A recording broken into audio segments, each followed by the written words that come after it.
Vamos a finalizar el estudio del libro de Eclesiastés.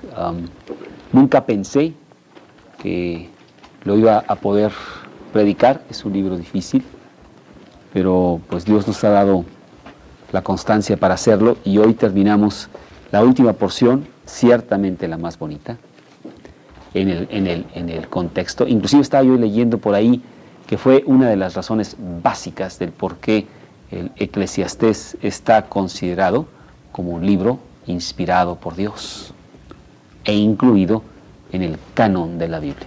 Hay muchos libros que eran candidatos para estar en el canon. Este ciertamente fue incluido por esta última porción, principalmente, ¿verdad? Entonces vamos a concluir este precioso pequeño libro en la mitad de la Biblia. ¿Qué necesitas? ¿Necesitas algo? ¿Perdón? Ok, muy bien. Rafa, ¿nos quieres, por favor, guiar en una oración un poquito fuerte para que te oigamos por acá? Señor Padre nuestro, te damos muchísimas gracias una vez más por reunirnos en tu nombre, en esta casa, Señor, la cual tú has bendecido con gran poder, en donde la iglesia se ha multiplicado grandemente, en casa de Enrique, en casa de Tony, en casa de, el estudio que lleva Eddie también, Señor. Y esta iglesia está creciendo con gran poder, con gran fuerza, testificando cada día más, Señor. Pon en nuestros corazones que todo lo que aprendamos aquí lo pongamos en tu obra, con el amor que tú nos tienes y con tu misericordia, para llegar a otras almas, Señor, que están necesitadas allá afuera. Pon eso en nuestro corazón esta semana, Señor, grandemente. Bendice a Carlos y Karina en su viaje, que pronto estén de regreso, y reanudamos aquí nuestros estudios, Señor. Bendícenos este estudio de Eclesiastés, el cual hoy terminamos, con gran enseñanza, Señor, para nuestro corazón. Gracias, Padre, en el nombre de Cristo Jesús. La palabra de Dios dice así, empezando en el versículo 8. Vanidad de vanidades, dijo el predicador, todo es vanidad.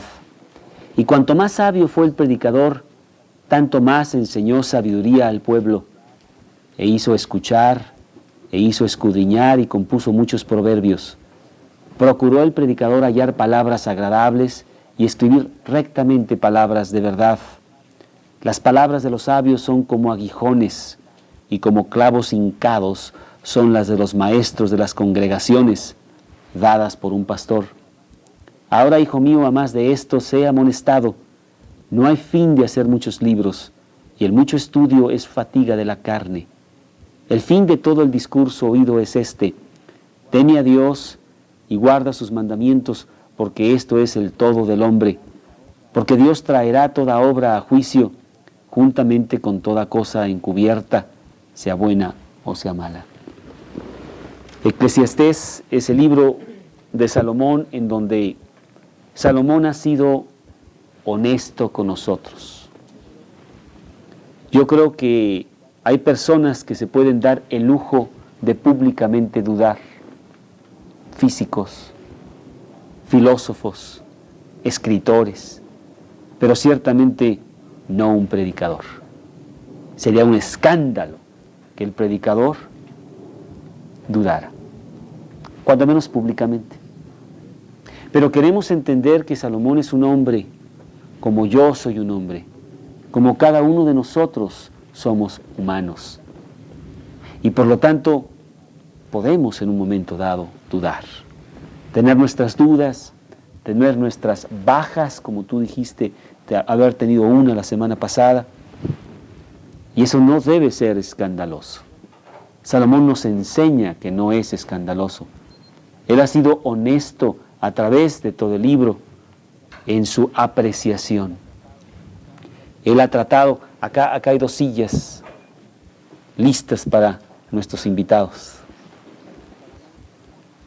Salomón ha sido honesto con nosotros y nos ha compartido sus dudas, sus temores, sus angustias, sus incógnitas, porque estamos llegando al fin del libro y nos está pasando algo que nos puede pasar a nosotros mismos.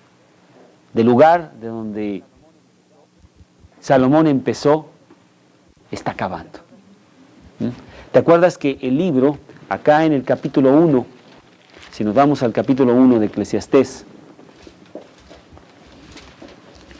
el libro empezó en el capítulo 1, versículo 1, palabras del predicador, hijo de David, rey de Jerusalén, vanidad de vanidades, dijo el predicador, vanidad de vanidades, todo es vanidad. Así empezó.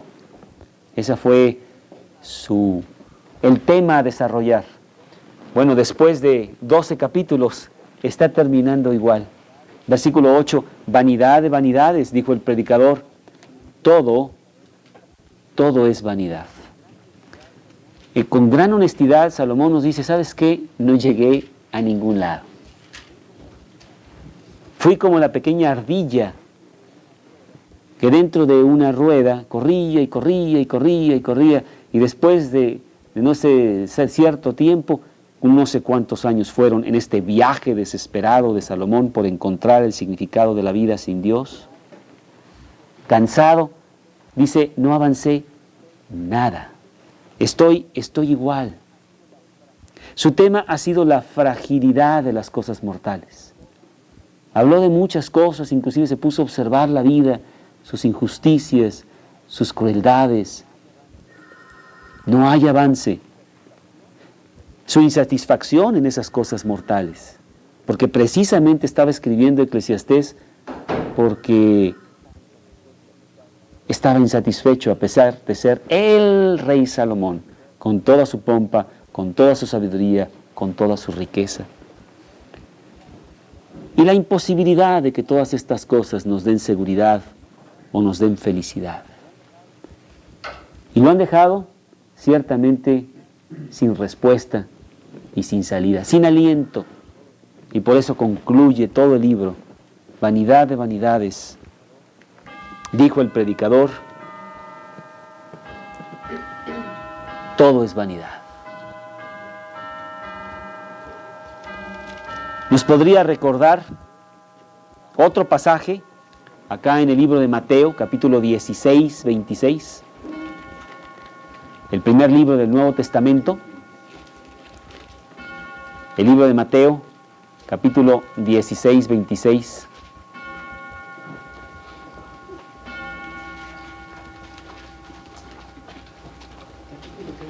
Capítulo 16, 26, y si no lo llegas a encontrar, no te apures, la idea es sí, escuchar. A ver, ¿lo quieres leer, por favor, Rogelio?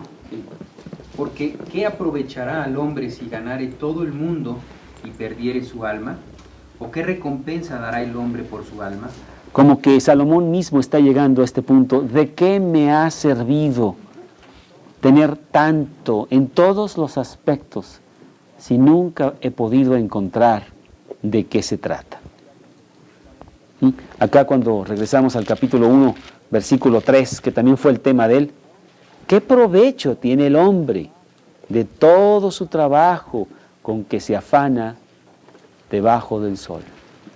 No está deprimido, no creas tú que está a punto de suicidarse, aunque ciertamente debió haber estado un poco desilusionado. Pero dice, es la realidad. Yo quiero ser honesto con ustedes. Fui, busqué y no encontré nada en la vida. Libros, placer, risa, conquistas, sabiduría, hijos, mujeres, nada me satisfizo. Estoy regresando con las manos vacías. Salomón fue un fotógrafo. La palabra fotógrafo exactamente quiere decir escritor con luces. Eso es lo que la palabra fotógrafo quiere decir. Y él tomó fotografías de la vida, una fotografía aquí, todas en blanco y negro, para que nos enseñase la crudeza de la vida. ¿Y cuántas personas han venido a mí para decirme, oye, no, Pero si la vida es muy bonita, bonita. Ve al hospital, a ver qué tan bonita es. Ve a los cementerios, a ver qué tan bonita es. Ve a la vida y ve los problemas gigantescos de la vida diaria, a ver qué tan bonita es. Claro, tratamos de sobrellevarla lo más posible y entonces le ponemos algunas lucecitas por ahí para hacerla menos terrible, pero la vida no es bonita. Ve la naturaleza y ve la grandeza de Dios de los animales y se destruyen el uno al otro, nada más para comer. Bonita. Y estoy seguro que un conejo te diría, ¿qué? ¿La vida bonita? Me la paso todo el día a ver qué como yo y a ver quién me come a mí. No puedo ni dormir. Es la ley de la vida. ¿Sí? No, no es nada bonita. Y Él nos la ha puesto con esa crudeza. Y por todos lados he encontrado aflicción de espíritu. Pero en este último pasaje, al final del libro de Eclesiastés, Salomón concluye. Déjalo, Alejandro. Mejor sí. No, porque ahorita, siéntate. Salomón concluye en el plano horizontal, hablando primero de él mismo, que son los versículos 9 al 12, y después en el plano vertical, hablando de Dios, que son los versículos 13 y 14. Es la pequeña división que él hace. Y en estos versículos él por fin encuentra la solución de lo que ha estado buscando. Como no puedo encontrar nada alrededor, lo que tengo que hacer es mirar hacia arriba. Colosenses capítulo 1, capítulo 3, versículos 1 y 2.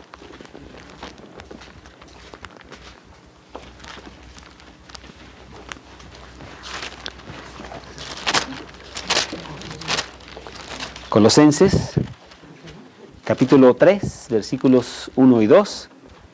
Si lo quieres, por favor, Alejandro, leer capítulo 3, versículos 1 y 2.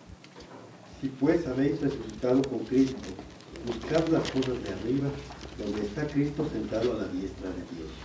Poned la mira en las cosas de arriba, no en las de la tierra. Poned la mira en las cosas de arriba. Cuando nosotros nos elevamos y vemos desde arriba las cosas, el mundo se ve muy, muy diferente. Apocalipsis, el último libro de la Biblia, capítulo 4, versículo 1. Apocalipsis, capítulo 4, versículo 1.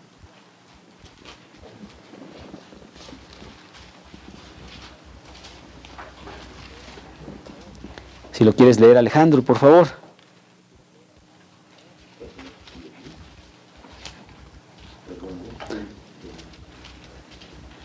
Después de esto miré, y he aquí una puerta abierta en el cielo, y la primera voz que oí, como de trompeta, hablando conmigo, dijo: sube acá y yo te mostraré las cosas que sucederán después de esto. Bueno, Juan aquí escribiendo las cosas muy difíciles del fin que no iba a entender cuando iba a estar escribiendo ahí en Apocalipsis, le dijo el ángel: ven acá y sube de este lado, para que puedas entender, para escribir, aunque no vas a entender mucho, pero nada más para que veas la perspectiva completa desde el punto de vista de Dios. Entonces veamos esta primera parte en donde habla de sí mismo Salomón. Dice el versículo 9, y cuanto más sabio fue el predicador, tanto más enseñó sabiduría al pueblo, e hizo escuchar, e hizo escudriñar, y compuso muchos proverbios. Bueno, nosotros sabemos que la labor de un predicador es predicar, es exponer lo que Dios dice en su palabra, enseñar a las audiencias, a las personas que lo están escuchando, los hallazgos de sus estudios, lo que Dios le ha revelado a través de la palabra de Dios. Y esto es lo que Salomón ha hecho en sus escritos para perpetuar su sabiduría. Yo fui muy sabio y enseñé sabiduría al pueblo. Bueno, él lo hizo porque leemos un poquito atrás, acá en el libro de Proverbios, que es el libro anterior a Eclesiastés, en el capítulo 1, en el versículo 1,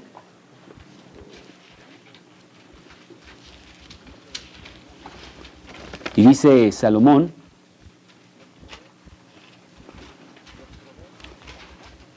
los proverbios de Salomón, hijo de David, rey de Israel.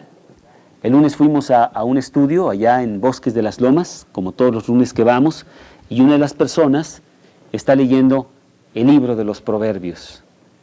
Y me decía: Carlos, es la primera vez que encuentro esta tremenda riqueza de sabiduría práctica para la vida. Esto es increíble. ¿Quién lo escribió? Bueno, véanla al principio del libro. Lo escribió Salomón, el predicador, a quien Dios le dio tanta enseñanza, tanta sabiduría. Él recopiló, estos proverbios no son de él, andaban entre el pueblo, pero él recopiló todo esto y lo puso plasmado en las páginas de la palabra de Dios para que nosotros, 3000 años después, pudiéramos deleitarnos con toda esta gran sabiduría. Y bueno, ustedes que han leído Proverbios estarán de acuerdo conmigo en que esto es maravilloso, es espectacular. Salomón se tomó el tiempo, inspirado por Dios, para apuntar todos estos proverbios. Primera de Reyes 4, 29. Primera de Reyes está en el Antiguo Testamento, al principio de la Biblia, más o menos. Primera de Reyes 4, 29.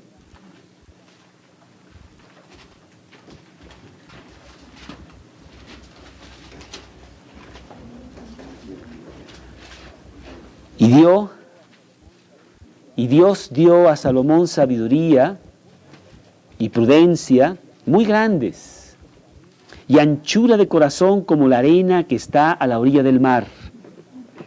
Era mayor la sabiduría de Salomón que la de todos los orientales y que toda la sabiduría de los egipcios. Aún fue más sabio que todos los hombres, más que Etán, Esraíta, y Emán, y Calcol, y Darna, hijos de Maol, y fue conocido entre todas las naciones de alrededor, y compuso 3000 proverbios, y sus cantares fueron 5000. Y disertó también sobre los árboles, desde el cedro de Líbano hasta el hisopo que nace en la pared. Asimismo disertó sobre los animales, sobre las aves, sobre los reptiles, sobre los peces. Y para oír la sabiduría de Salomón venían de todos los pueblos, de todos los reyes de la tierra, a donde había llegado la fama de su sabiduría. Bueno, aquí nos enseña algo Salomón muy importante al final del libro. Dios le dio a Salomón sabiduría y debería de pasarla a otros. Dios nos ha dado a nosotros, los que estamos aquí, la palabra de Dios y debemos de pasarla a otros. Es muy importante.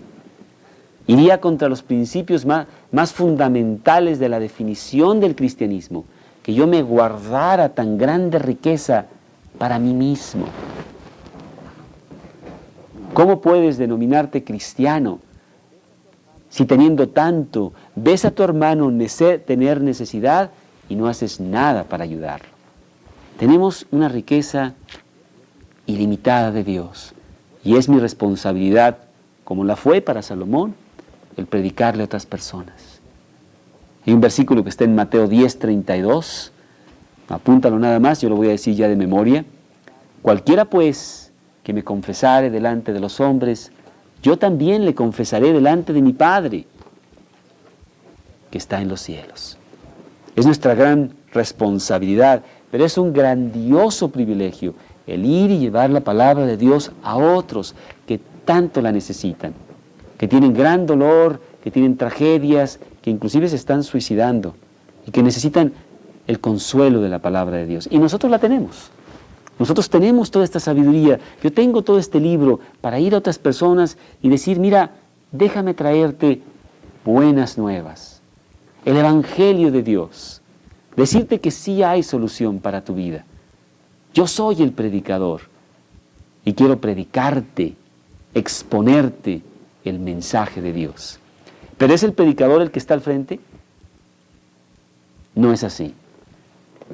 Dice la palabra de Dios que todos somos sacerdotes de Dios. Segunda de Pedro, capítulo 2, versículo 9. Y también lo podría decir de memoria porque lo he usado muchas veces. Dice así: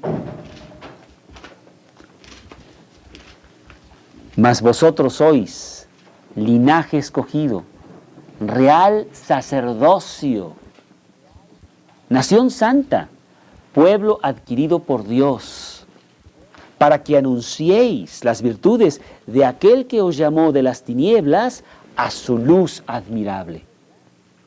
Ese soy yo, soy un sacerdote, y ese eres tú. Tú eres un sacerdote de Dios.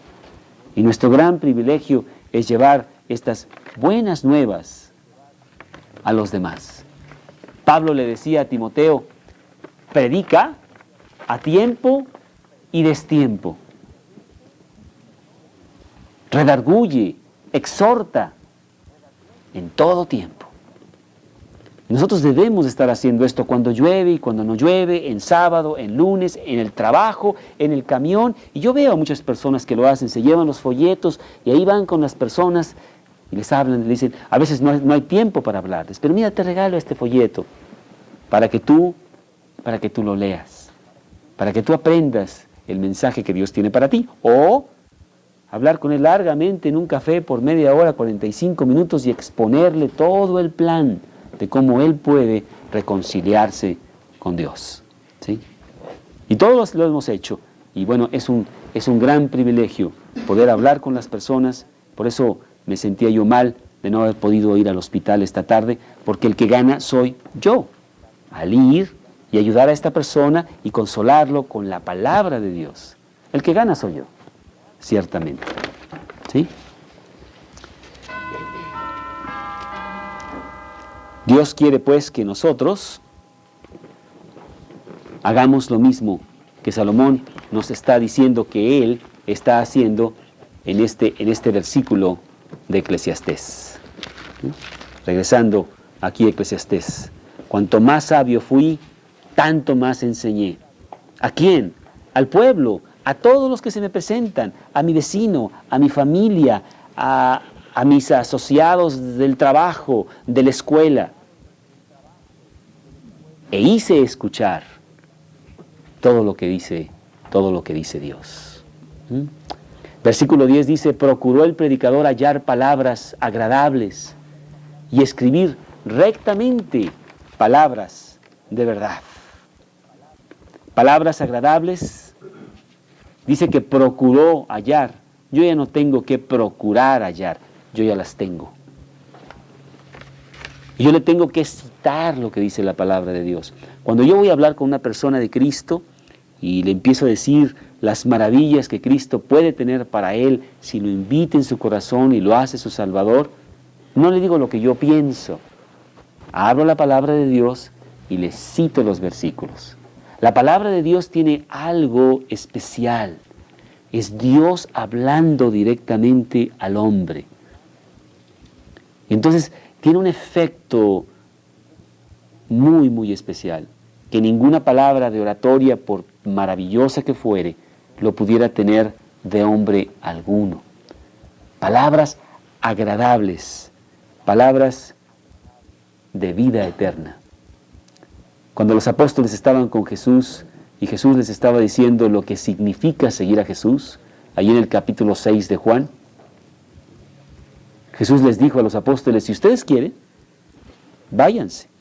Les dijo a los 12. Pedro inmediatamente saltó y dijo: Señor, ¿a dónde iremos? Tú tienes palabras de vida eterna. En ningún lugar del mundo podría yo hallar esta clase de palabras. Ese es Juan 6:68. O Juan 7:45 y 7:46. Cuando los alguaciles regresan con los fariseos y los fariseos les dicen: ¿no lo habéis traído? Los alguaciles le dicen, nunca tal hombre, nunca hombre alguno ha hablado como él ha hablado. Estaban tan maravillados de lo que decía Jesús que no se atrevían a aprenderlo. Sus palabras eran palabras que llenaban completamente lo más profundo del corazón del hombre. Dice Mateo 7, 28 y 29, que el pueblo se maravillaba de las cosas que decía Jesús.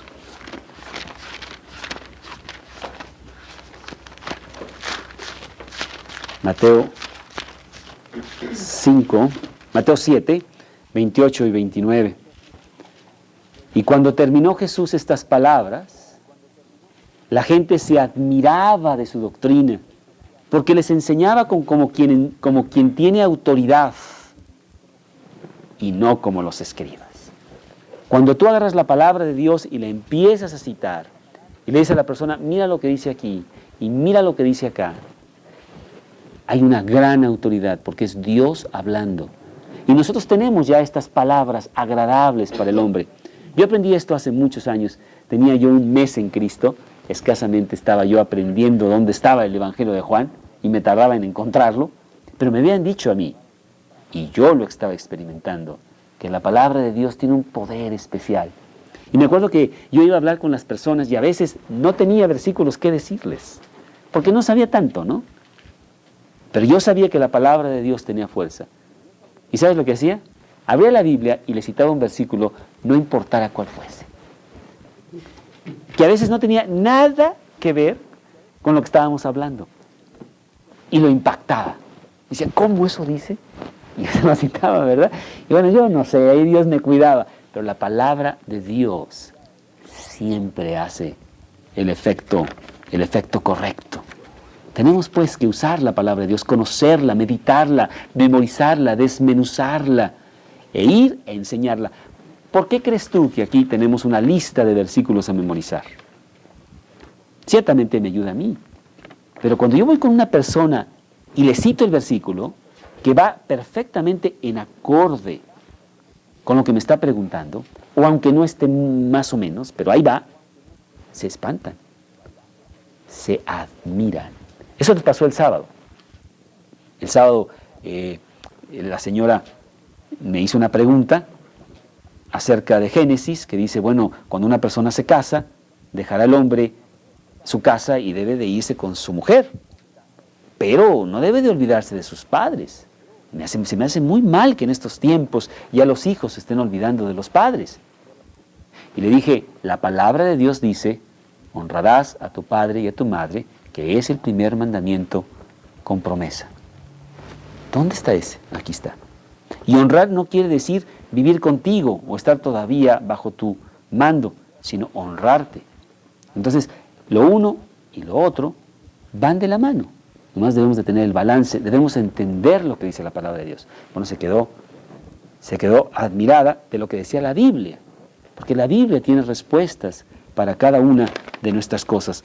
Así pues, nosotros tenemos estas palabras agradables para ir y hablar con las personas. Tenemos la sabiduría de Dios, que viene de lo alto, del Padre de las luces, en el cual no hay ni mudanza ni variación. Y puedes citar la palabra sabiendo que es tan moderna como hace 10 años, o hace 500 años, o hace 1000. Dice aquí Salomón que no solamente procuró tener palabras agradables, sino escribir rectamente palabras de verdad. Palabras de verdad. ¿En dónde encontraríamos nosotros palabras de verdad? Cuando Jesús dice, yo soy la verdad. Este libro es la verdad. Ya tengo las palabras de verdad para hablarlas o para escribirlas, si es necesario. Segunda de Pedro 1:19. Segunda de Pedro 1:19, acá muy al final de la Biblia, está un pequeño librito que es Primera de Pedro. Perdón, es Segunda de Pedro lo que estoy buscando. Segunda de Pedro 1:19. Segunda de Pedro 1:19 dice así: tenemos también la palabra profética más segura, a la cual hacéis bien en estar atentos, como una antorcha que alumbra en lugar oscuro, hasta que el día esclarezca y el lucero de la mañana salga en vuestros corazones.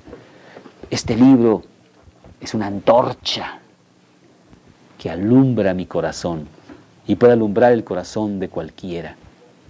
Entonces tengo esas palabras de verdad que puedo escribir.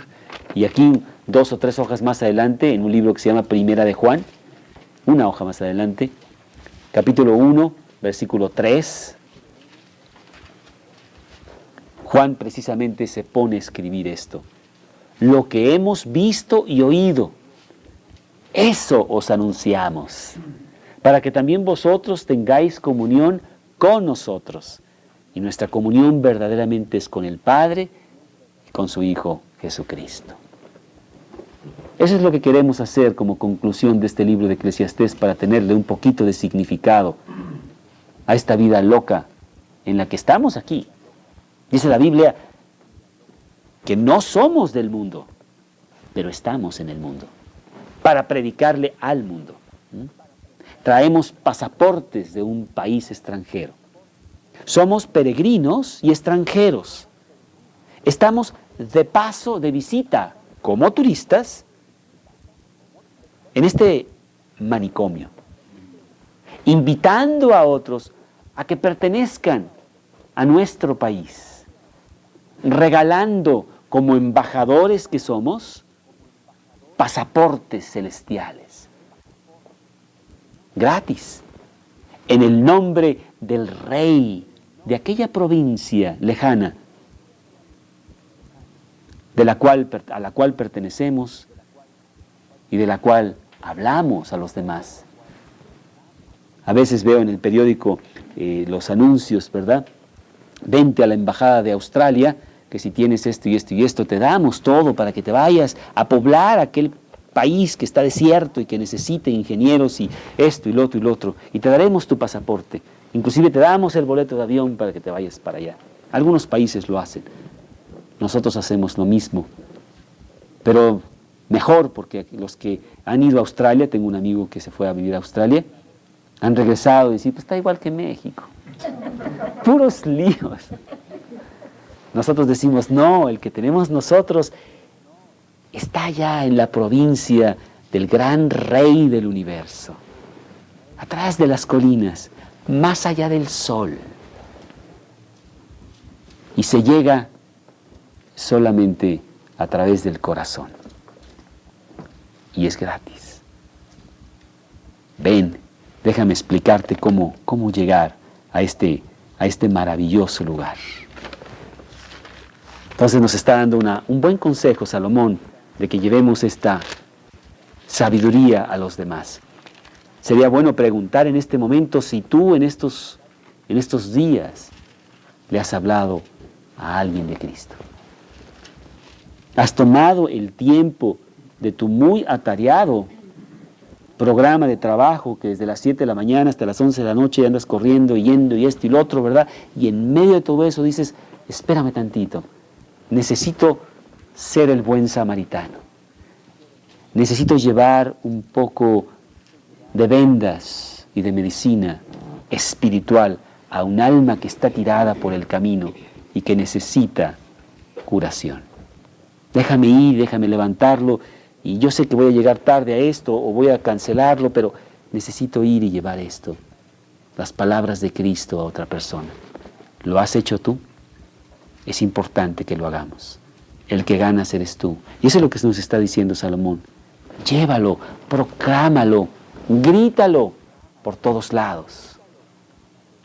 En Inglaterra tienen la costumbre, el servicio postal, de vender la parte donde se pone el timbre postal. para que las fábricas o alguien con publicidad pues se anuncie y paga por ello, ¿verdad? Y todas las cartas tienen un pequeño anuncito de alguien, se vende cada 6 meses. Y una persona compró ese espacio postal para que en toda Inglaterra se proclamara el Evangelio.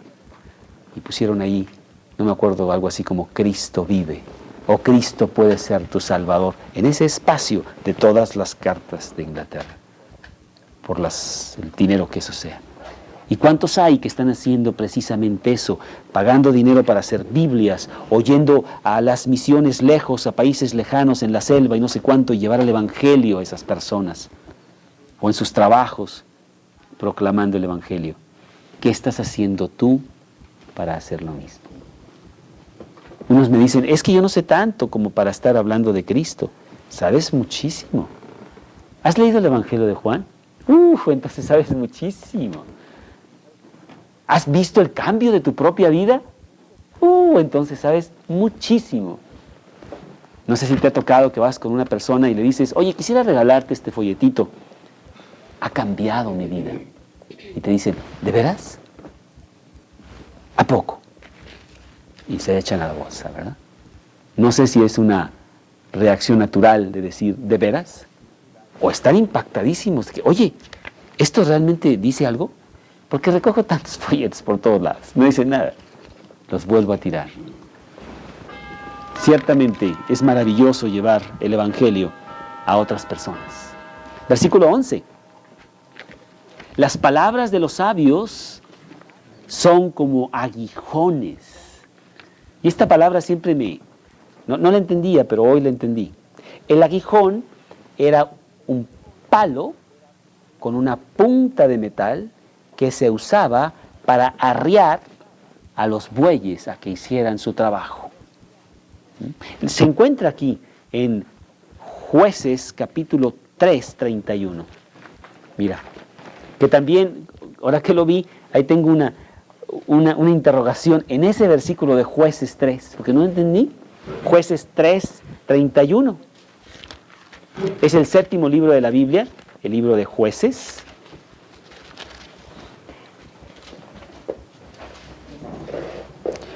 Jueces 3:31, y dice así: después de él fue Samgar, hijo de Anat, el cual mató a 600 hombres de los filisteos con una aguijada, con un aguijón, de bueyes. Y él también salvó a Israel. Y aquí tenía yo una marca, no entendía qué es eso, y ahora lo entendí. Es ese palo que se usa para arriar a las bestias. Y volviendo a nuestro pasaje aquí de Eclesiastés, dice que los sabios, las palabras de los sabios son como aguijones. Como te pican ahí en el corazón. Órale, vámonos ya, muévete. No estés ahí parado, no haciendo nada. La vida es muy corta, se está yendo rápidamente. Y tenemos mucho que hacer. Son palabras de exhortación, son palabras de reprensión, son palabras a veces de regaño, son palabras de corrección, son palabras de consuelo también a veces. Y a veces duele mucho lo que nos dicen. Ay, cómo me dolió lo que me dijeron hoy. Pero cómo lo necesitaba, qué bueno, para que me muevan. Alguien tiene que decirme. Como la persona que va con el amigo y le dice, oye, tienes mal aliento. Oye, muchas gracias. Y qué bueno que me compraste también un cepillo de dientes. Muchas gracias. Qué bueno que me lo dices. Nadie se atrevería a decírmelo. Maravilloso. Dime mis verdades. Mira, yo aguanto. Y si no aguanto, pues de alguna manera me levanto después. Pero quiero ser mejor. Quiero que me piquen con los aguijones de palabras sabias. Y eso es exactamente lo que hace la palabra de Dios. Hay un versículo precioso para ello. Hebreos 4, 12. ¿Qué dice Hebreos 4, 12? Tú te lo sabes, Rogelio, ¿no? Sí, porque la palabra de Dios es viva y eficaz y más cortante que una espada de 2 filos. Y penetra hasta partir el alma, las coyunturas y los tuétanos, y discierne los pensamientos y las intenciones del corazón. Eso es lo que hace la quijada. Viene y nos da durísimo directamente al corazón.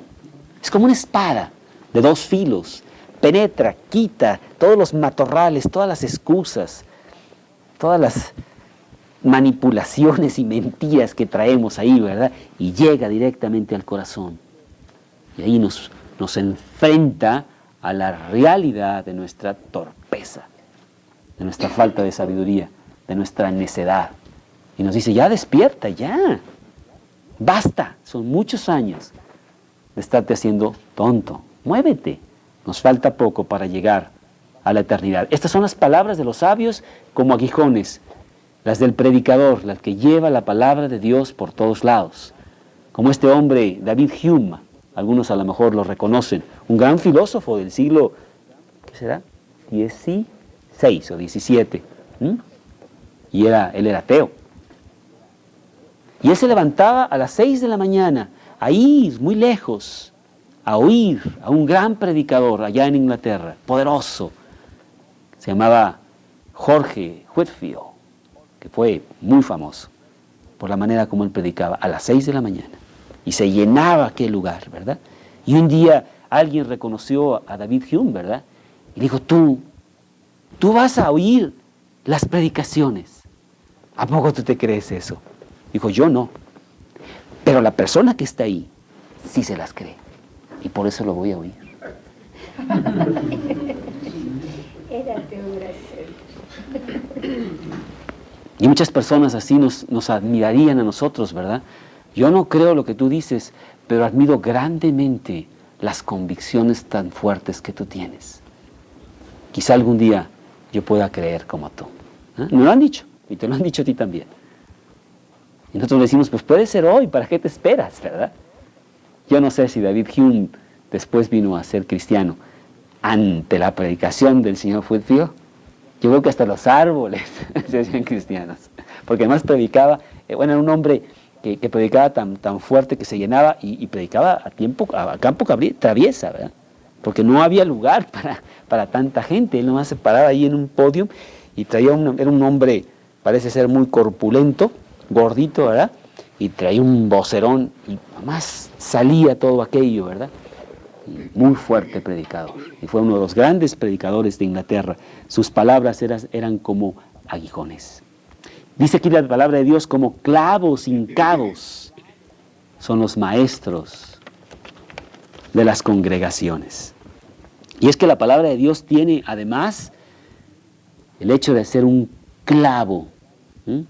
Y el clavo entra, asegura, solidifica la estructura. Conecta bien los principios con las acciones.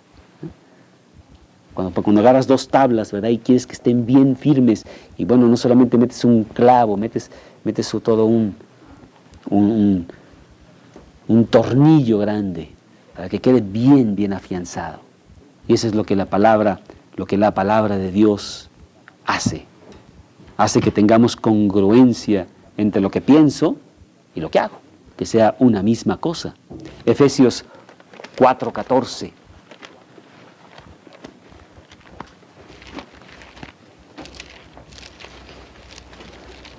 Efesios 4:14. Efesios es un libro muy pequeñito ahí en el Nuevo Testamento, después de Romanos y después de Corintios. Dice Efesios 4:14, para que ya no seamos niños fluctuantes, llevados por doquiera, de todo viento de doctrina, por estratagema de hombres que para engañar emplean con astucia las artimañas del error. Dios no quiere que seamos veletas, que nos vamos con la primera doctrina que llega, con la novedad del año, sino que estemos bien fincados y sólidos en la palabra de Dios, porque nos han clavado, anclado en la palabra de Dios.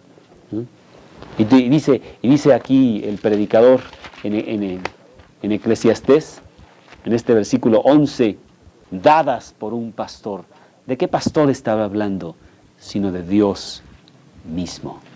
el gran pastor de las ovejas, el dueño de la sabiduría que me da precisamente la Biblia para que yo la predique. Y nos la da a cada uno de nosotros. No para que hable mis propias palabras, sino para que lleve lo que dice Dios.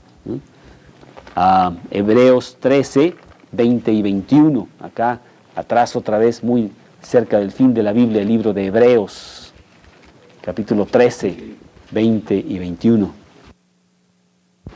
Y la paz de Dios,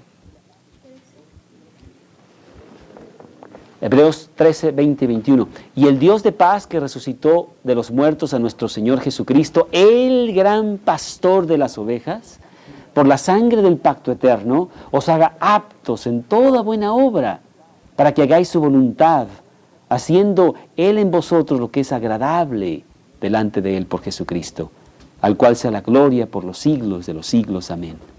Y entonces tenemos esta palabra preciosa que debemos de estar predicando. Hubo grandes predicadores en los siglos anteriores en otros países. Nos toca a nosotros ser los predicadores en este país. Y es un trabajo glorioso el llevar la palabra por todos lados. Versículo 12, todavía hablando de sí mismo, Salomón, ahora hijo mío, yo no creo que está hablando a su hijo, está hablando a sus discípulos, está hablando a sus estudiantes, está hablando a la persona que está escuchando su mensaje. Ahora hijo mío, a más de esto, sé amonestado, te quiero regañar, te quiero sacudir, ponle atención a las cosas que te estoy diciendo. No hay fin de hacer muchos libros, y el mucho estudio es fatiga de la carne. Yo fui a Cambridge a ver, cuando estuvimos sacando la producción de Biblias que tenemos, y ahí estaba también el Museo de la Biblia. Fuimos a verlo y estuvimos viendo cosas muy bonitas, y nos llevaron a dar todo un paseo por la imprenta de Cambridge University. Y estábamos ahí, y eso fue ya hace, ¿qué será?, 10 años. Y yo le pregunté, oye, ¿y cuántos libros sacan aquí en esta universidad? Me dijo, 300 diarios. ¿Y quién los lee? 300 diarios. Si me pusiera yo a leer todos, nada más de la universidad, no es la única. ¿Cuántos libros saldrán diariamente en el mundo de todas las materias imaginables?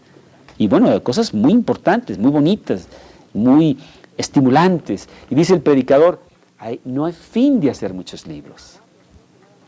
Pon atención que nada más hay 24 horas, por lo tanto lee el libro, lee lo importante,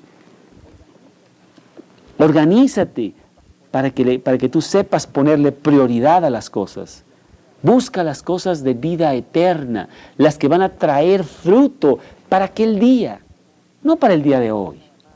No te quedes nada más en las cosas del día de hoy. Y Pablo le decía mucho a sus discípulos, 1 de Timoteo 6:20, por ejemplo, a Timoteo, uno de sus discípulos, le decía que se ocupara de las cosas importantes. 1 de Timoteo 6:20, pequeño librito acá, muy al final de la Biblia.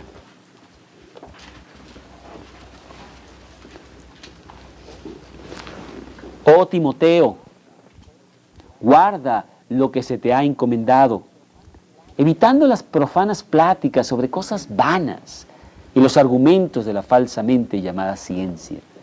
No pierdas tiempo en esas cosas. No estoy diciendo que no seamos doctos en las diferentes materias y nos pongamos a estudiar lo que a ti te gusta. Yo no estoy diciendo eso.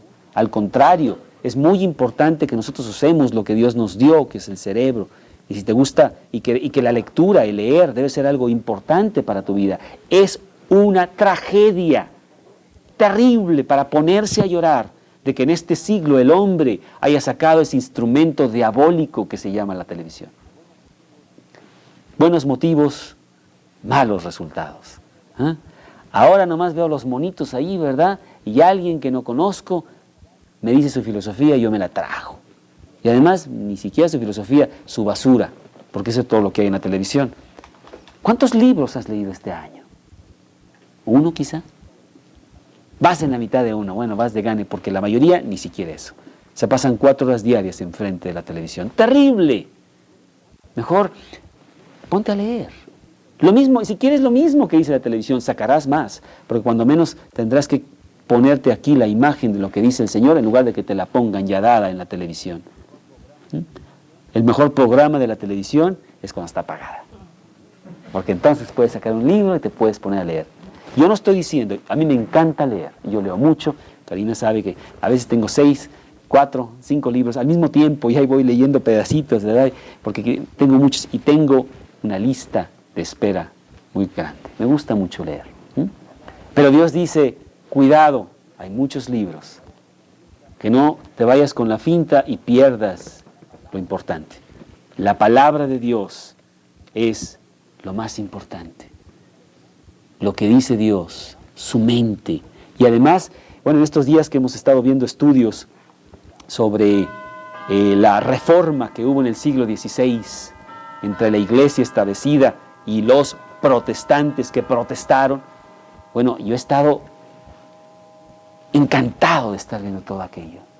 Discusiones teológicas profundas que digo, espérate, yo no entiendo nada aquí, a ver, ¿qué dicen? Muy, muy interesante, un estímulo a la mente gigantesco. Si tú quieres aprender a usar tu mente, ve a la palabra de Dios, aquí está la mente de Dios. Y Dios quiere que la usemos y que sea lo que nosotros usemos. Mateo 24, 35, no lo busques. Mis palabras, el cielo y la tierra pasarán, mas mis palabras, dice Jesús, no pasarán. Este libro se escribió hace 2000 años, es mucho más moderno que los libros del día de hoy. Juan 14, 23, el que me ama, mi palabra guardará. ¿Cuántas personas me dicen que aman a Jesús? No, yo y Jesús. Comunión diaria. ¿Y cuánto lees de la Biblia? ¿La Biblia? Entonces tú no lo amas. Porque la palabra de Dios debe de ser en nuestra vida diaria. Bien, hablamos demasiado del primer pedazo de este mensaje porque el segundo es glorioso. Salomón ya no quiere hablar más de él. Ya habló por 12 capítulos. Es suficiente. Está vacío. Dice, mejor volteemos a Dios. Versículo 13, aquí en Eclesiastés, del último capítulo. El fin de todo el discurso.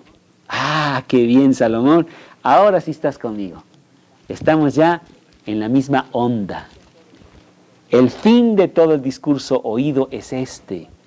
Teme a Dios y guarda sus mandamientos, porque esto es el todo del hombre. Y Salomón por fin nos da la respuesta de la vida.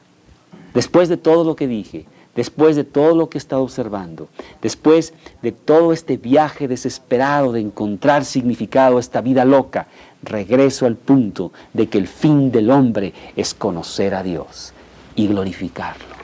Eso es todo. Y en toda su sabiduría, Él reconoce, y lo reconoce en 2 maneras importantísimas. 1, temor. Teme a Dios. A veces me dicen las personas, ¿hay que temerle a Dios? ¿Me va a destruir? Depende. Hay 2 palabras para temor. No sé cuál quieras usar tú. Las 2 pueden ser aplicables. Si tú no conoces a Dios, a Cristo como tu Salvador, teme. Teme, porque tus pecados serán enjuiciados. Y hay un infierno que está preparado para aquellos que tienen que pagar por sus pecados. Teme. Mas si tú conoces a Cristo como el Salvador de tu vida, entonces el temor es diferente. Es un temor de respeto, de admiración, de profundo agradecimiento de no fallarle a aquel que nos regaló la salvación. No sé cuál sea tu definición de temor. Esa es cosa tuya. Si eres cristiano, es la segunda. Proverbios 1:7, aquí, poquito antes. Importantísimo ese versículo. Es más, tú te lo sabes, ¿no, Rogelio? Proverbios 1:7. Proverbios 1:7, el principio de la sabiduría es el temor a Jehová. Así es. El principio de la sabiduría, donde empieza todo, es tenerle temor a Dios. Job 28:28, 2 libros anteriores, ¿no? En donde Job está tratando de encontrar a Dios. Y 28:28 dice que Dios le dijo al hombre: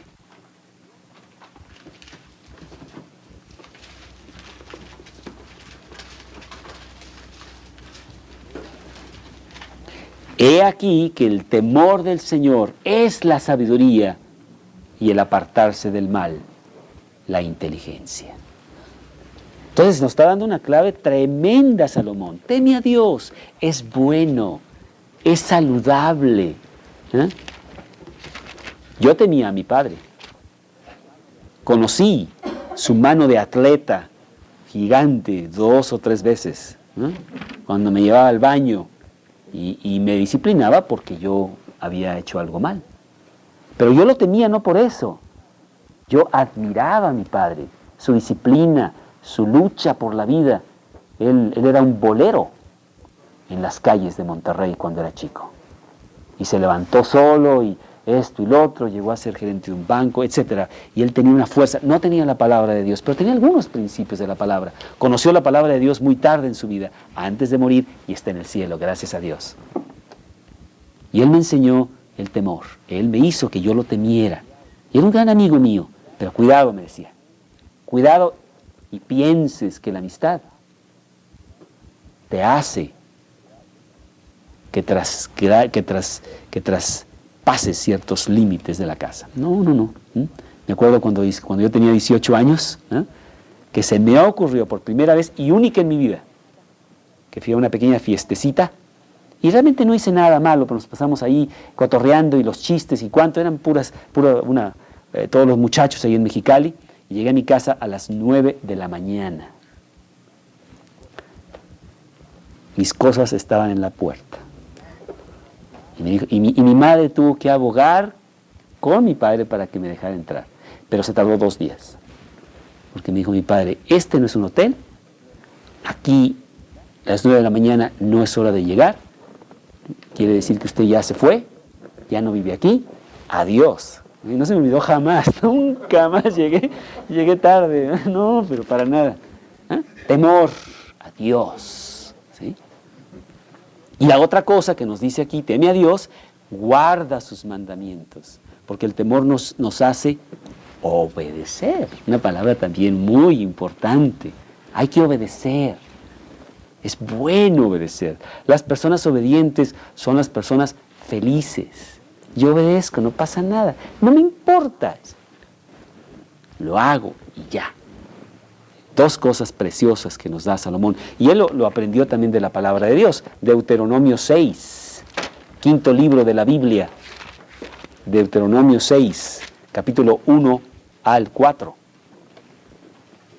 El 5º libro de la Biblia. A ver, por favor, Armando, Deuteronomio 6, 1 al 4. 1 al 4. Estos, pues, son los mandamientos, estatutos y decretos que Jehová, vuestro Dios, mandó que os enseñase, para que los pongáis por obra en la tierra a la cual pasáis vosotros para tomarla, para que temas a Jehová tu Dios, guardando todos sus estatutos y sus mandamientos que yo te mando, tú, tu hijo y el hijo de tu hijo, todos los días de tu vida, para que tus días sean prolongados.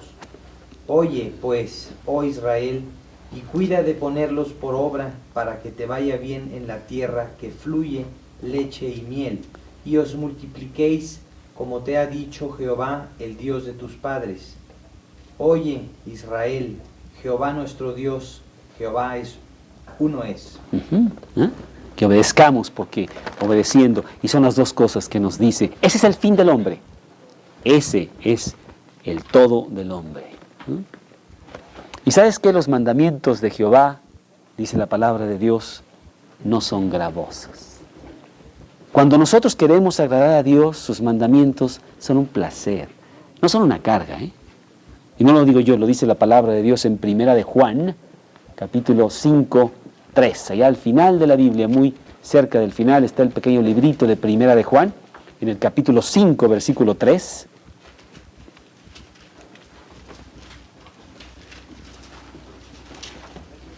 capítulo 5, versículo 3, ya vamos a terminar. A ver, Rogelio, capítulo 5, versículo 3. Primera de Juan. Sí.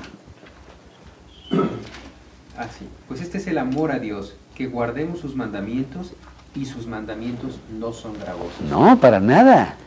Tú dime, Dios, y yo aquí lo hago, luego. Eso, no, hombre, eso es muy fácil, dame otra más fuerte. Que yo quiero servirte, porque yo quiero amarte y agradecerte con mis actos lo que tú tanto has hecho por mí al regalarme la salvación tan preciosa que ahora tengo. Y nos dice Salomón en su último versículo aquí de Eclesiastés, porque Dios traerá toda obra a juicio, juntamente con toda cosa encubierta, toda cosa secreta, sea buena o sea mala. Y aquí, bueno, somos muy sabios cuando nosotros sabemos que nos vamos a enfrentar al Creador. Y no se nos olvida. Porque Dios traerá toda obra a juicio. Todo lo que hagas está escrito en el libro de Dios. Y Dios lo va a sacar. Y a mí no se me olvida. Yo sé que ahí está. Es muy sabio recordar eso. Llegará el momento en que todo hombre dará cuenta de sí a Dios. Dice Romanos 14:12. Todos daremos cuenta de nosotros mismos a Dios. Y cuando tenemos esa visión, todo cambia. Cuando estoy firmando ese contrato en donde hay 25% para mí, ¿eh? Y realmente debe ser para mi compañía, pero pues yo soy el jefe de compras y pues así son las cosas. Y me digo, ay, pero es que toda obra vendrá a juicio. No, mejor no. Mejor no, porque Dios lo está poniendo en su libro. No, mejor no. No me interesa esa clase de trato, ¿sí? Toda cosa que esté en lo más secreto de tu corazón lo va a traer a juicio. Muy sabio. ¿Qué manera de terminar el libro Salomón? Después de todo el abandono que hizo por ahí, ¿verdad? Y nos llevó por tantos caminos equivocados durante 12 capítulos. Salomón regresa a su reputación, ¿verdad?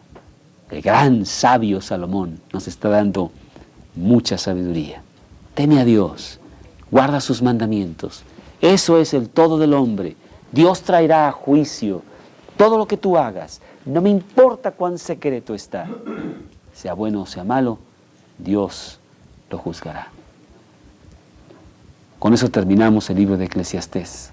Y yo quiero que en esta noche tú tengas bien grabado en tu corazón que lo que nosotros queremos hacer como hombres aquí en la tierra, cristianos, es agradar a Dios. Esa es nuestra labor, ese es nuestro fin. Y servirle porque Él es el Señor nuestro. Él es el dueño de todo lo que tenemos, de todo lo que somos. Un día, cada uno de nosotros fuimos a Él y le dijimos, yo te entrego mi vida, entra a mi corazón y sé el dueño y sé el Señor de todo lo que soy. Te entrego los pedazos de mi vida, tengo muchas faltas, tengo muchas debilidades, no puedo con mi vida, fallo todo el tiempo, ya ni siquiera prometo, porque sé antes de prometer que voy a fallar. Entonces ni siquiera hago eso. Sencillamente vengo a ti derrotado para ver qué haces tú. Y hemos visto cómo Dios nos ha levantado de la nada, del polvo, porque le entregamos nuestra vida a Jesús y le hicimos el Salvador de nuestro corazón. Y es posible que tú que vienes por primera vez no hayas hecho esa decisión importantísima, porque para temer a Dios y para guardar sus mandamientos y para acordarse de que hay juicio venidero, necesitamos tenerlo en el centro de nuestro corazón. Si no, ¿qué nos vamos a acordar? Nos acordaremos cuando nos va mal, y eso por un momento, mientras se resuelve el problema, y después me acuerdo de mí mismo y nada más. Es necesario que tú hagas a Cristo el Señor de tu vida, el dueño absoluto, porque eso es el todo del hombre. Y yo te pregunto en esta noche si Él es el dueño de tu vida. Si tú le has entregado tu corazón, si tú vives diariamente para Él, no me digas que Él es el Señor y dueño de tu vida, que lo amas mucho y hoy no te acordaste de Él para nada, anduviste en tus cosas. No me digas eso. Esos son, como decimos aquí, dientes para afuera. Sino que realmente Él sea el Señor de tu vida. Porque lo traes en tu mente, lo traes en tu corazón y sus dichos son muy importantes. Quieres agradarlo, quieres obedecer, temes a Dios. ¿Lo es? ¿Es el Señor de tu vida? Bueno, si no lo es, no hay tampoco ningún problema. Hoy debes empezar y decir, lo voy a hacer el Señor de mi vida. Quiero que sea el dueño. Es una pequeña oración en donde tú conscientemente le dices, Señor, basta ya de juegos. Necesito que tú seas el dueño de mi vida y me enseñes a vivir y me enseñes a morir. Inclusive me enseñes a través de este libro quién eres tú y quién soy yo. Necesito tanto eso, estoy perdido. Hace 18 años yo hice una oración similar y ciertamente ha sido la solución de mi vida. Tengo muchas faltas todavía, tengo muchas situaciones que están mal, pero es un gran camino que ya he llevado por 18 años. Imagínate cómo estaba antes. A veces saco mi pasaporte de 1976 y lo saco para que vean cómo era. No sé si te acuerdas, pero en esos años, en la moda era andar con pelo chino, así a la afro. Y la fotografía lo muestra. Ahí andaba yo, ¿verdad? Me hicieron permanente. Fui a no sé dónde, ahí estuve 2 horas con un calor insoportable, ¿verdad? Y se me estaba quemando el pelo y ahí estaba yo. Y decían, este cuate está loco. Sí, estaba loco. Estaba loco. Pero igual de loco que los demás locos en este lugar que se llama el manicomio de la tierra, ¿verdad? Hasta que Cristo me rescató. Lo primero que hizo Cristo conmigo es me compuso el pelo. Me corté el pelo y lo puse en orden, ¿verdad? Dejé todas aquellas tonterías que eran nada más escapes que estaban mostrando el vacío profundo de mi corazón. Y no sabía cómo resolverlo. Cristo lo resolvió y ya dejé esas manifestaciones exteriores para ir a otros que están de esa manera y decirles que necesitan a Jesús. Yo quiero que hagamos una oración para terminar este maravilloso libro, una oración de contrición profunda individual entre tú y Dios. Porque aunque yo expongo la palabra, yo no soy nadie, ningún intermediario de nada. Tú tienes que ir directamente a Dios y hablar con Él. Y si tú quieres, esta noche hacemos esa pequeña oración de entrega total a Dios. Repitiendo conmigo una pequeña oración. Vamos a en silencio repetir esta oración con gran sinceridad, con gran fuerza y hablar con Dios que está aquí con nosotros.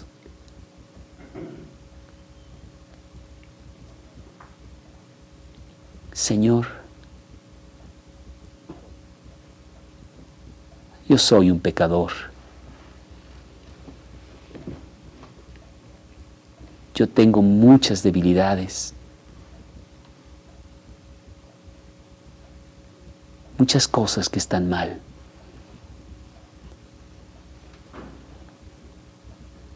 Yo quiero un cambio.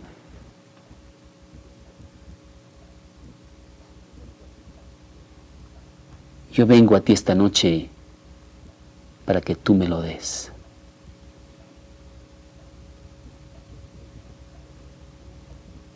Entra a mi corazón. Cambia mis interiores.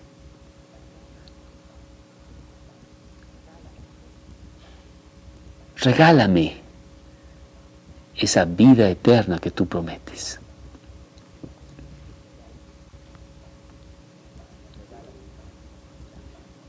Regálame esa vida abundante aquí en la tierra que tú das.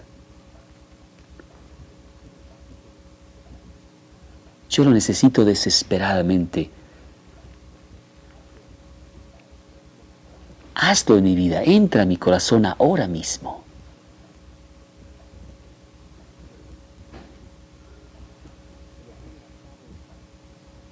Te lo pido basado en las promesas de la Biblia. Basado en lo que tú hiciste por mí en la cruz. Entra ahora mismo. cámbiame.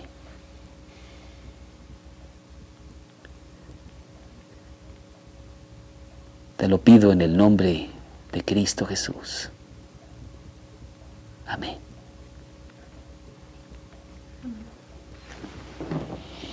No, qué tristeza que terminemos Eclesiastés, nada más tiene 12 capítulos. Pero ciertamente todavía tenemos 65 libros de la Biblia más. Así es que seguiremos predicando la Biblia la semana entrante. 20, vamos a llenarnos de Dios. Pero no vengas el jueves a llenarte de Dios. Vente el jueves lleno de Dios, porque toda la semana lo has estado leyendo y aplicando. Es muy diferente, ¿eh? Que Dios los bendiga mucho. Muchas gracias.